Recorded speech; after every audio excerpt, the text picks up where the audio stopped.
Hello दोस्तों, हमारी आज की कहानी है सच्चाई की डोरी।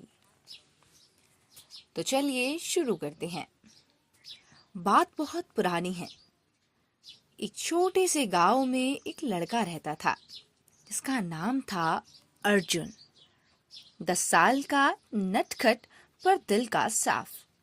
उसके पिता किसान थे और माँ घर संभालती थी। अर्जुन बहुत होशियार था, लेकिन उसकी एक आदत थी, छोटी छोटी बातों पर झूठ बोलना। अब तुम सोच रहे होगे, झूठ, वो भी छोटी छोटी बातों पर।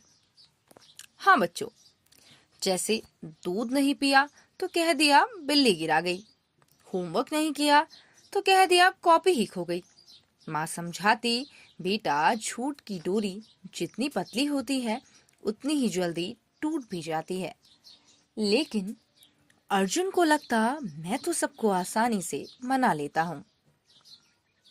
एक दिन की बात है, स्कूल में एक पेंटिंग कंपटीशन हुआ। अर्जुन ने तो पेंटिंग बनाई नहीं थी।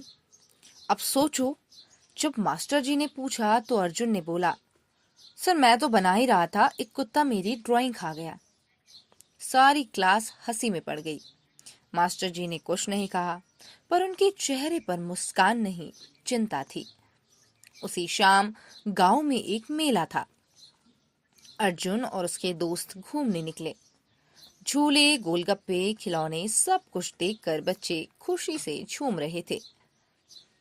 अर्जुन की नजर पड़ी एक सुनहरे रंग की पतंग पर, जो बहुत सुंदर थी, लेकिन उसकी कीमत थोड़ी ज्यादा थी। अर्जुन के पास पूरे पैसे नहीं थे।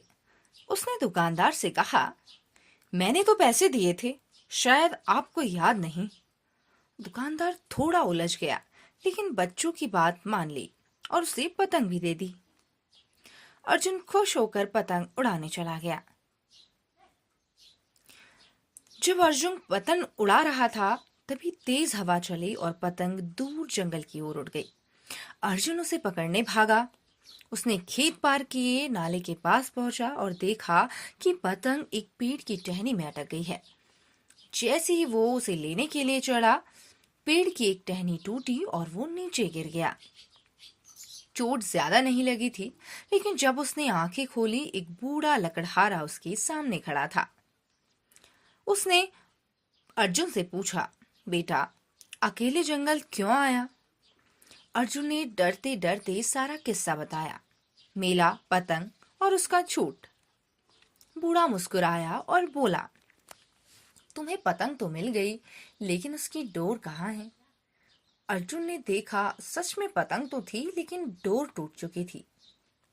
बूढ़ा व्यक्ति धीरे से बोला, बेटा जिंदगी की हर पतंग को उड़ने के लिए एक मजबूत डोरी चाहिए।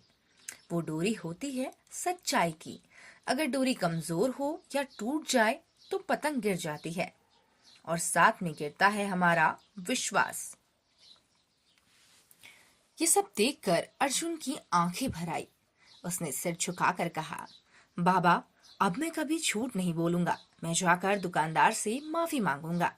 बूढ़ा मुस्कुराया और बोला, तू सच्चाई की राह पर चल पड़ा है बेटा, अब जिंदगी की पतंग ऊंचाई पर ही जाएगी। अर्जुन ने पतंग उठाई और धीरे धीरे गांव की तरफ लौट आया। अगले दिन वह दुकानदार के पास गया, सच बताया और उसके पैसे भी लौटा दिए। मास्टर जी से भी माफी मांगी और सच्ची पेंटिंग बनाकर दी। सब उसे देखकर दंग रह गए। अर्जुन में मानो बदलाव आ गया था। अब वह झूठ नहीं बोलता था। धीरे धीरे लोग उसे पहले से ज्यादा प्यार करने लगे। और माँ तो हर दिन उसे गले लगाकर कहती, मेरे बेटे ने सच्चाई की डोरी पकड़ ली है, अब उसकी उड़ान कोई नहीं रोक सकता। तो दोस्तों, ये थी हमारी आज की कहानी, और इस कहानी से हमें ये सीख मिलती है कि झूठ से कुछ पल की राहत जरूर मिलती है, लेकिन सच्चाई की डोरी ही हमें ऊंचाइयों तक ले जा सकती है। कभी झूठ बोलकर दूसरों का विश्वास नहीं तोड़ना चाहिए, क्योंकि टूटी हुई पतंग फिर कभी नहीं उड़ती। तो दोस्तों, आपको हमारी ये कहानी